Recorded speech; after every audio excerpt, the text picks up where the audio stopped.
नमस्कार। दोपहर समाचार में आपका स्वागत है।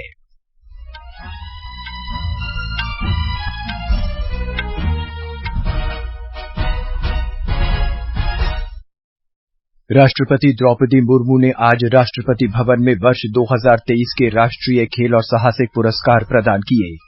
प्रधानमंत्री नरेंद्र मोदी ने आज गांधीनगर में पूर्वी तिमोर के राष्ट्रपति जोस रामोस होर्ता के साथ द्विपक्षीय बैठक की। दोनों नेताओं ने द्विपक्षीय और सांस्कृतिक संबंधों को और मजबूत करने के तौर तरीकों पर चर्चा की।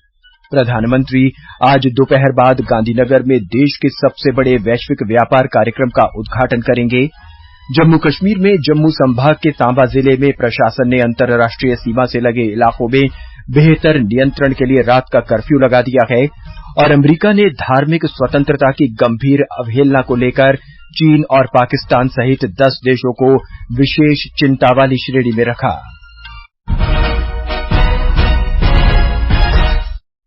दोपहर समाचार के साथ मैं नवीन सक्सेना। राष्ट्रपति द्रौपदी मुर्मू ने आज राष्ट्रपति भवन में एक कार्यक्रम में राष्ट्रीय खेल और साहसिक पुरस्कार 2023 प्रदान किए हैं।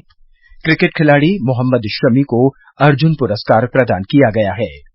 श्री मोहम्मद शामी आईसीसी क्रिकेट विश्व कप में भारत के सबसे ज्यादा विकेट लेने वाले गेंदबाज हैं। श्री मोहम्मद शामी को क्रिकेट में उनकी उत्कृष्ट उपलब्धियों को मान्यता प्रदान करते हुए वर्ष 2023 के लिए अर्जुन पुरस्कार प्रदान किया जाता है। श्री मोहम्मद शामी। इसके अलावा शतरंज खिलाड़ी आर वैशाली, तीरंदाज ओजस प्रवीण देवताले और अदिति गोपीचंद स्वामी, गोल्फर दीक्षा डागर, कबड्डी खिलाड़ी पवन कुमार और रितु नेगी उन खिलाड़ियों में शामिल हैं जिन्हें अर्जुन पुरस्कार दिया गया है। इनके अलावा हॉकी खिलाड़ी कृष्ण बहादुर पाठक और पी सुशीला चानू, खो-खो खिलाड़ी नसरीन, लॉन बॉल्स खिलाड़ी पिंकी, निशानेबाज ऐश्वरी प्रताप सिंह तोमर और ईशा सिंह, स्क्वैश खिलाड़ी हरिंदर पाल सिंह संधू, टेबल टेनिस खिलाड़ी अहिका मुखर्जी, पहलवान सुनील कुमार और अंतिम वुशु खिलाड़ी एन रोशबीना देवी, दृष्टिबाधित क्रिकेटर इल्लूरी अजय कुमार रेड्डी, पैरा तीरंदाज शीतल देवी और पैरा कैनोइंग खिलाड़ी प्राची यादव को भी अर्जुन पुरस्कार दिए गए हैं। कुश्ती के प्रशिक्षक ललित कुमार, शतरंज के प्रशिक्षक आरबी रमेश, पैरा एथलेटिक्स प्रशिक्षक महावीर प्रसाद सैनी, हॉकी के प्रशिक्षक शिवेंद्र सिंह और अन्य प्रशिक्षकों को द्रोणाचार्य पुरस्कार प्रदान किए गए। बैडमिंटन के लिए मंजूषा कंवर, हॉकी में विनीत कुमार शर्मा और कबड्डी में कविता सिल्वाराज को खेलों में जीवन भर की उपलब्धि के लिए ध्यानचंद पुरस्कार दिए गए। समारोह में बेंगलुरु के जैन डीम्ड विश्वविद्यालय और ओडिशा खनन निगम लिमिटेड को राष्ट्रीय खेल प्रोत्साहन पुरस्कार सम्मान दिया गया। इस अवसर पर साहसिक पुरस्कार 2023 भी प्रदान किए गए।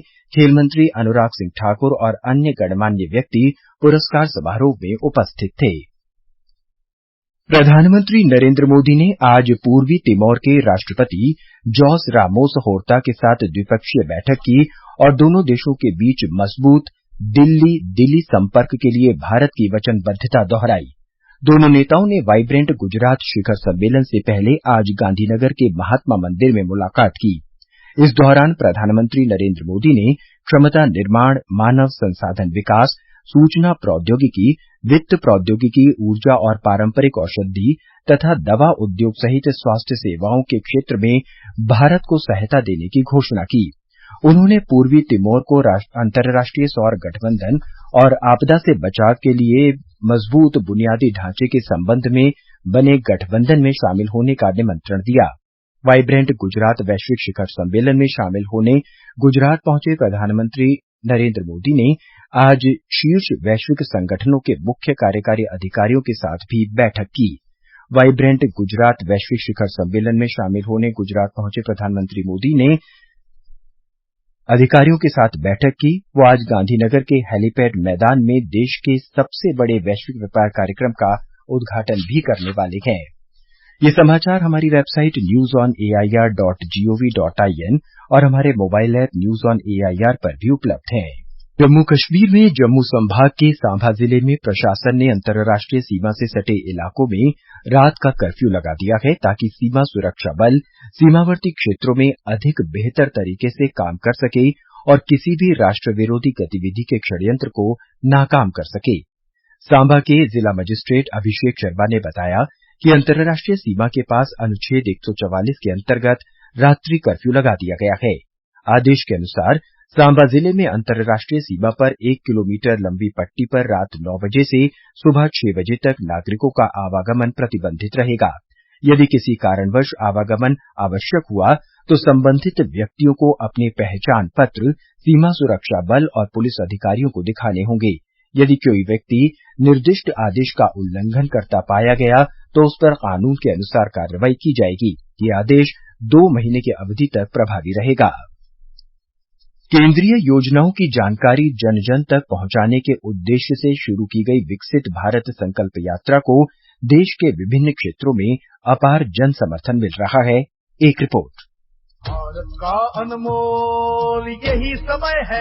विकसित भारत संकल्प यात्रा ने भारत में एक सकारात्मक परिवर्तन किया है। इसके जरिए नागरिकों को केंद्र सरकार की विभिन्न कल्याणकारी योजनाओं की जानकारी दी जा रही है। पश्चिम बंगाल के बांकुड़ा जिले की उषा हाजरा ने बताया कि प्रधानमंत्री उज्ज्वला योजना ने भारत की महिलाओं के जीवन में बड़ा बदलाव किया है। पहले महिलाएं लकड़ी और अन्य चीजों को जलाकर खाना पकाती थीं। उज्ज्वला गैस के आने से महिलाओं के जीवन में परिवर्तन आया है। अब उन्हें लकड़ी की आग के धुएं से परेशान नहीं होना पड़ रहा है। उषा ने आम लोगों के कल्याण के लिए विभिन्न योजनाएं लाने के लिए प्रधानमंत्री को धन्यवाद दिया। कोलकाता से कल्याण लाहा की रिपोर्ट के साथ समाचार कक्ष से मनोज। तुम उठो तिरंगा लहरा दो, भारत के भाग्य को फहरा दो।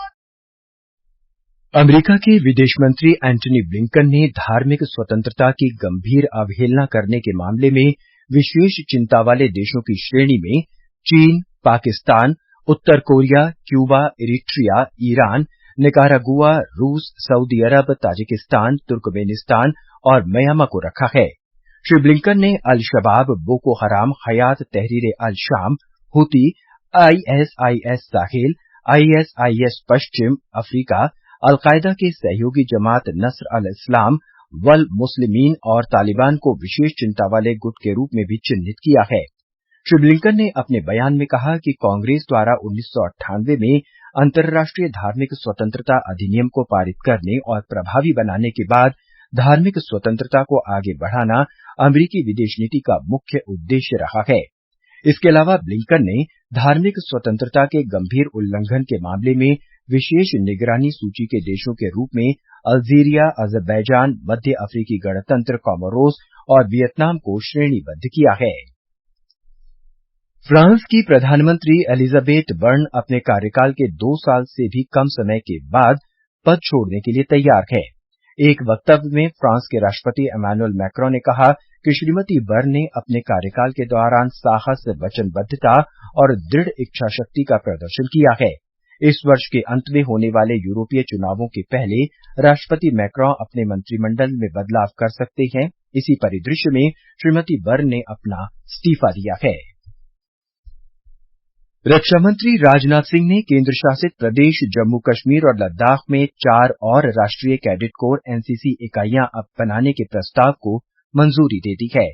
हमारे संवाददाता ने बताया है कि इसमें लड़कों और लड़कियों की एक मिक्स्ड सेना बटालियन जम्मू कश्मीर के उधमपुर और कुपवाड़ा तथा लद्दाख में करगिल और जम्मू कश्मीर के उधमपुर में एक हवाई स्क्वाड्रन की इकाइयां शामिल हैं।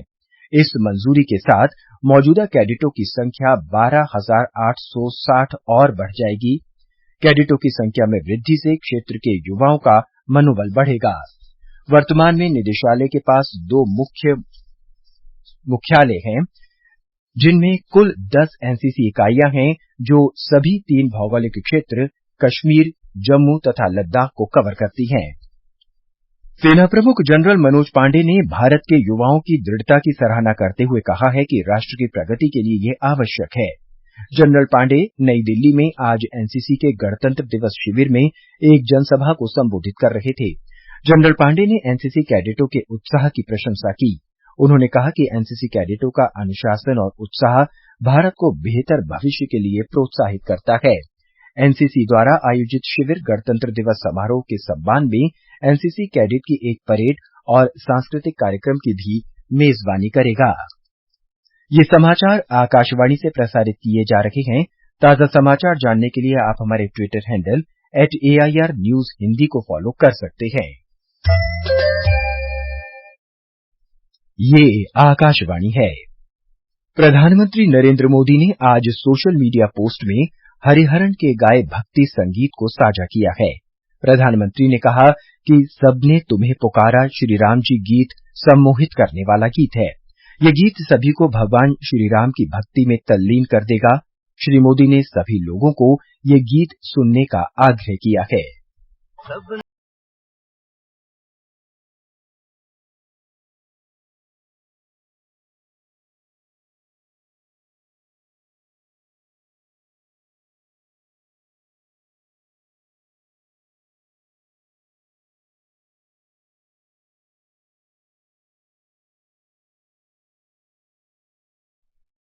पश्चिम बंगाल के राज्यपाल डॉक्टर सीवी आनंद बोस कल गंगा सागर मेले का दौरा करेंगे।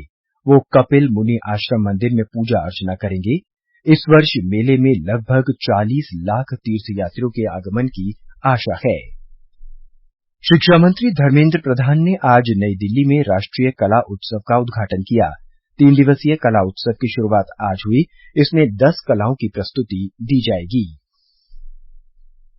महिला क्रिकेट में आज भारत और ऑस्ट्रेलिया के बीच तीसरा T20 मुकाबला नवी मुंबई के डीवाई पाटिल खेल अकादमी परिसर में खेला जाएगा। मैच भारतीय समय के अनुसार शाम 7 बजे से शुरू होगा। 3 मैचों की श्रृंखला में दोनों टीमें 1-1 की बराबरी पर हैं। भारत ने ऑस्ट्रेलिया के खिलाफ अब तक खेली गई 5 T20 श्रृंखला में से केवल 1 में ही जीत दर्ज की है। तैराकी, साइकिलिंग और दौड़ के ट्रायथलॉन इवेंट का फिट राइज 75 कार्यक्रम आज हैदराबाद के सरदार वल्लभ भाई पटेल राष्ट्रीय पुलिस अकादमी में संपन्न हो गया। अकादमी के निदेशक अमित गर्ग ने समारोह का औपचारिक समापन करते हुए कहा कि फिट राइज 75 प्रधानमंत्री नरेंद्र मोदी के 2019 के फिट इंडिया कार्यक्रम से प्रेरित है। श्री गर्ग ने बताया कि 75 दिन के इस कार्यक्रम में 3 लाख पुलिसकर्मी, उनके परिजन और आम लोगों ने भागीदारी की। उन्होंने कहा कि फिट राइज 75 कार्यक्रम से पुलिस कर्मियों में फिटनेस के प्रति रुचि बढ़ी है। So in this Fit Rise 75 program, what we have done, it was in fact, we have planned different activity, physical activity at different levels for each day. So it was inaugurated on 27th October last year during the passing out parade by the Honorable Home Minister. And then today is the culmination. So we have completed 75 days. So in this particular program, 3 lakhs people have got registered themselves and large number of organizations have participated in this. And today we have culminated with a triathlon. Jammu Kashmir के जम्मू क्षेत्र में कड़ाके की ठंड और घने कोहरे से अभी राहत मिलती नहीं दिख रही है। इस कारण इस क्षेत्र में वायु, रेल और सड़क यातायात प्रभावित हुआ है। उत्तर रेलवे के प्रवक्ता ने कहा है कि उत्तरी क्षेत्र में कल रात से ही घने कोहरे और खराब दृश्यता के कारण जम्मू तवी रेलवे स्टेशन पर कम से कम 9 ट्रेनों के आवागमन पर असर पड़ा है और वो देर से चल रही हैं। देश के संपूर्ण उत्तरी क्षेत्र में घने कोहरे की चादर होने के कारण रेल सेवाएं प्रभावित हुई हैं। इस बीच जम्मू क्षेत्र पिछले कई दिनों से भीषण सर्दी की चपेट में है। कटरा में कल धूप खिली हुई थी और आधार शिविर से माता वैष्णो देवी के मंदिर के लिए हेलीकॉप्टर सेवाएं सामान्य रूप से चलती रहीं। अंत में मुख्य समाचार एक बार फिर। राष्ट्रपति द्रौपदी मुर्मू ने आज राष्ट्रपति भवन में वर्ष 2023 के राष्ट्रीय खेल और साहसिक पुरस्कार प्रदान किए।